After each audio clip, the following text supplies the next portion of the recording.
This episode is brought to you by Nespresso and Samra Origins by the Weekend Coffee Collection. Introducing Samra Origins. My collaboration with Nespresso is a connection to my roots, to my mother, Samra. Coffee that hits the right notes. It transports you. Crafted with unique notes and bold, soaring flavors. Experience a taste that moves you. Nespresso and Samra Origins. Discover more at Nespresso.com. We've been talking about it for months now, but SEPTA is in trouble. The transit agency faces a $213 million budget deficit. That means SEPTA could cut service by 45% and raise fares by more than 20%. So what could Philly be without SEPTA?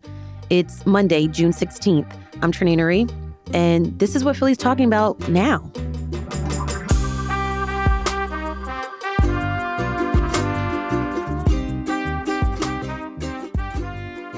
Matt, I can't even believe we're at this point, the point of the entire city's public transit system on the brink of being upended. And not just the city. I mean, this is like the region. I mean, people throughout the region rely on SEPTA directly or indirectly or both. So let's go over what's at stake here. Yep. 50 bus routes eliminated, 5 regional rail lines gone, 20% reduction in the remaining routes starting August 24th, which is really around the corner, a 9 p.m. curfew on train service, all special event service like express trains to sports games, that is cut, 66 stations will close, and a fare increase, 21.5% in September. So rides would be $2.90 per ride. And all of this will happen if SEPTA does not get $200-something million that they say they need in the state budget. And that state budget is due June 30th. So we are in... like 15 days from now? Absolute crunch time right now. So Scott Sauer, SEPTA's general manager, he's the one who has laid out this doomsday scenario of what will happen and what he will have to do in terms of cutting service throughout the region on SEPTA if they don't get this funds. He describes this potential scenario as the, quote, dismantlement of public transportation in our region. 800,000 people take SEPTA on a given weekday. Sauer says 350,000 would no longer use the service if they had to make these dramatic cuts. So just think of the ramifications of this. I mean, first and foremost, traffic. Forget like, oh, you know, the people can't use the train and I don't use the train because I take, you know, my car to get to like Ballykinwood or whatever for work. Your commute on the roads are going to be unbelievably worse compared to how it is now. Because 76 is already a nightmare. Right. And you have 350,000 people that are no longer using public transportation. So X number of those people are then going to be in cars. Mm-hmm. They're going to be driving themselves, or they're going to be using car share, or they're going to be carpooling. So the trickle-down ramifications are just dramatic. Remember that story we read in the Enquirer about just like the increase of cars on the road? The Delaware Valley Regional Planning Commission estimates that at least 275,000 more cars are going to be on the road. Wow. And another form of transportation is cycling. And we've been talking about, you know, whose streets, right? And just think about, okay, more cars, more bikes. The city does have the Indigo bike share network, which I actually had to use when SEPTA went on strike back in 2016. Pricing is $4.50 per ride for 30 minutes. And there's also monthly passes that you can use to save. But just think about the challenges that we already have been talking about with, you know, cars and cyclists and... Yeah, cars and bikes already have trouble sharing the roads, as we know from these debates over bike lanes versus parking. I mean, think about parking in Center City for a moment if these cuts go through, right? And then there's all these smaller effects. There would be a absolute hiring freeze. So people in the city who have relied on SEPTA as a means of work, that dries up. SEPTA's Sports Express, where they add lines to and from the sports complex so you can like get to and from the games, that would end. So they would not add extra lines. So you would have to drive possibly or you're going to be waiting for a minute on a train. Plus, with 5 regional rail lines gone, that means those people who would normally take the regional rail over to the subway and go down to the sports complex, they would then be driving. Mm-hmm. I mean, it's already insane to get on a packed SEPTA after a Phillies game if the game ends, if it's a close game and everybody leaves in the 9th inning, right? After the 9th inning, it's already like jammed. But this would even be more jammed, or you just, wouldn't even be possible to get on a train. Plus, you're looking at 9 p.m. curfew on the trains. That's true. So what would happen for a normal Phillies game that ends at 10 o'clock? It's not going to work. So Pennsylvania Governor Josh Shapiro is trying to use the state budget, which is due in 2 weeks, to get SEPTA the approximately $200 million that it needs. He is also trying to fund other smaller public transit networks in the state that need money, like in Allegheny County. We're going to take a quick break, and when we come back, we're going to talk about the history here of this budget crisis, just for context. That's after the break.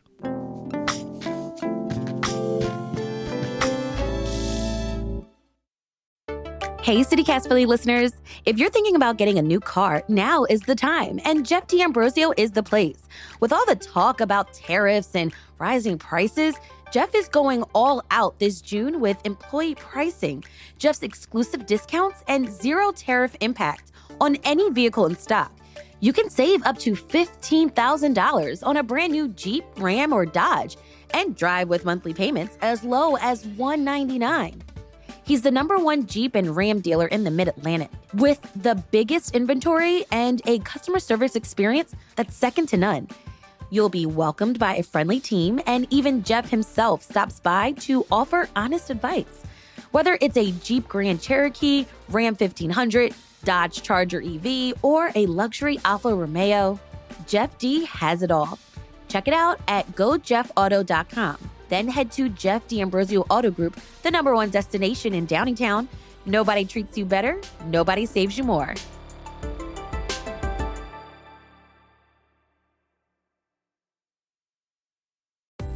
This episode is sponsored by Babbel. Have you ever picked a vacation spot based on where you won't need a phrase book?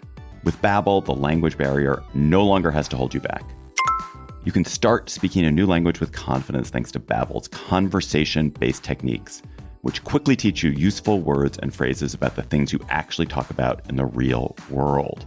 Babbel has more than a dozen languages available for you to learn at your own pace, with material tailored to your individual proficiency level, interests, and time availability.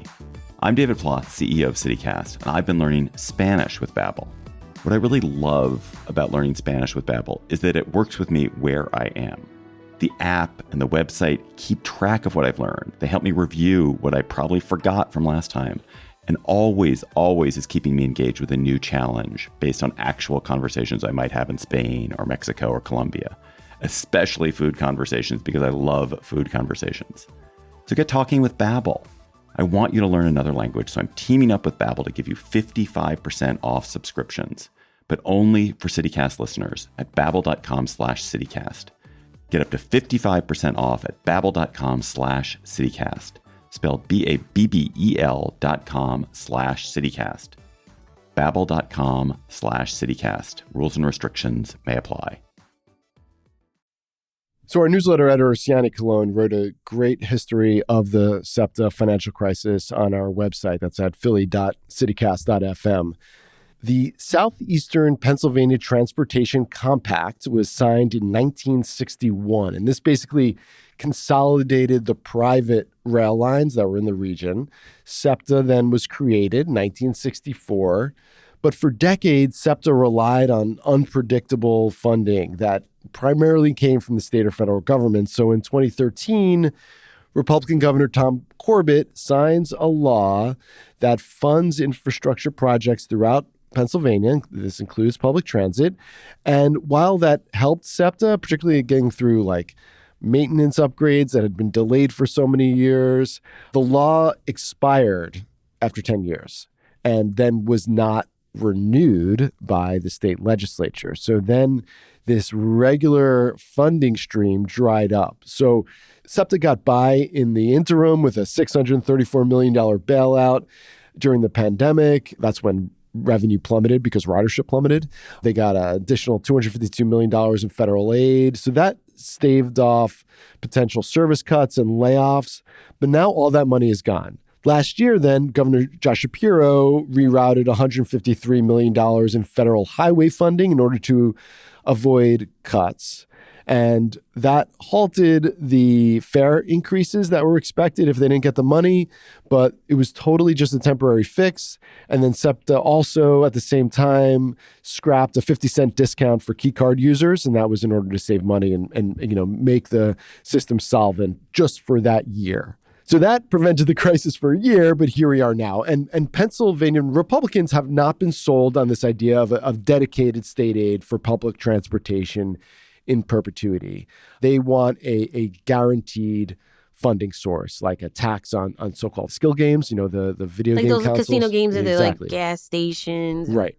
So Governor Shapiro's proposal calls for increasing the portion of the sales and use tax and using some of that for public transit and other funds from it for roads and transportation infrastructure elsewhere in the state. But that agreement, the Republicans have not agreed to that. The real rub here is state law prohibits counties from implementing local taxes to raise funds for public transit. So Philly actually cannot raise taxes on us in order to pay for SEPTA. We have to go to the state or, dramatically increase fares or the federal government, that kind of thing. Private partnerships, maybe? Republicans have talked about that, but it's unclear what that looks like. And also, we need the money right now. Yeah. And we're also in this weird time too, where downtown hasn't fully recovered from the pandemic.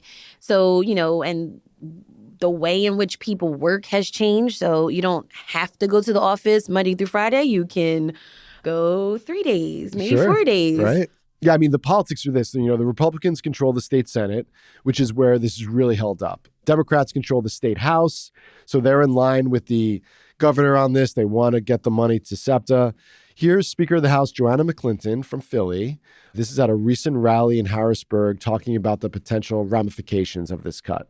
Understand this. When we talk about transit, we're talking about everybody. Of course, we're talking about these great workers behind me, but we're also talking about our children, many of which use public transportation to get to and from their junior high school, to get to and from their college campus. We're talking about our wisest neighbor with a little more gray hair than I have because they stand on the corner to get to their doctor's offices. Some of them are like my mom in a wheelchair and use the elevator to get on paratransit. We are talking about all of our families. We are dependent on the state Senate. I said we're dependent on the state Senate because in the state House, we fund transit. But we need our friends across the building to wake up and understand we're also talking about business. This is how our economy moves. And it wasn't just Democrats. State Representative Martina White, who represents the far Northeast, a Republican, also spoke at the rally calling SEPTA a cornerstone of life in Pennsylvania. It helps drive economic growth. Parents need and rely on SEPTA to make sure their kids get to school. And also, seniors in Philadelphia use SEPTA to get to their doctors. Here's what she said. It is unacceptable that we have gone this long without the proper funding. This government must work together. Like I said, tragically, this is not a new issue. We have been sounding this alarm for years as transit authorities across the nation have faced tremendous challenges and looming budget shortfalls, especially in the aftermath of COVID-19. Despite all of this, we have now passed 2 consecutive budgets without adequate funding for SEPTA. This is simply, again, unacceptable in this building. When we are at a crisis point, we must act. While it is frustrating to find ourselves in this position, there is still time to avert this crisis. Even if we are at the 11th hour, if we come together and include viable and adequate SEPTA funding in this year's budget, we can ensure that SEPTA remains viable and on a path towards long-term sustainability. Anything less is not an option for the people of Pennsylvania. And I urge every member that's standing here today to not support a state budget unless there is SEPTA funding in it. SEPTA General Manager Scott Sauer said last week that Republicans still have questions about how efficiently and properly SEPTA is spending its money. He's been in Harrisburg lobbying for the funds. I'm sure he's working his butt off trying to convince Republicans that they are solid economic stewards and that the money that Harrisburg sends them won't be wasted. But, Trenae, I really do wonder if people who use SEPTA every day to get to work and to get to where they need to go, do people realize what could happen in just a couple of weeks? I mean, even when there is like a threat of a strike, we panic. Right. Like some folks, they live in an area where they can get to work. The bus stop's right there. Right. And to see that not being a possible option for them. Mm-hmm. What are you going to do? You feel hopeless. So people might know about it, but they don't know what to do. What can people do? So Siani, in our Hey Philly newsletter, she did include a list of ways that people can step up and voice their opinions on this. SEPTA has a form where you can fill it out, send it over to Governor Shapiro and your state representative and state senator. There's also this activist group called Save SEPTA. They have a tool for you to reach out to those elected officials that you just mentioned. And also Transit for All PA has a toolkit to help you with trying to craft up your script or what you want to say or ways to communicate with state lawmakers.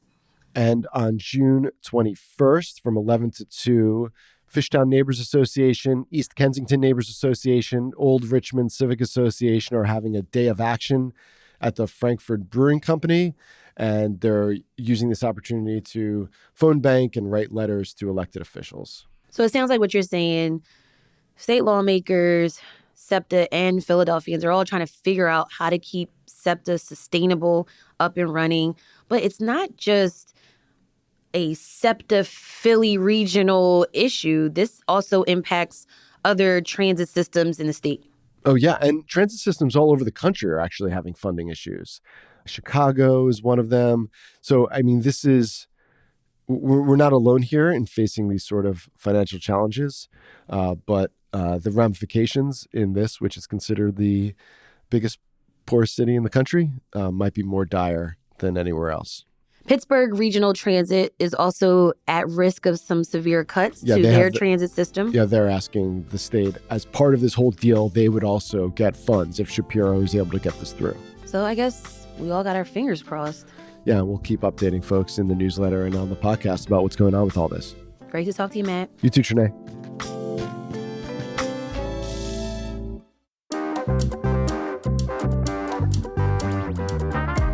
That's all for today here on CityCast Philly.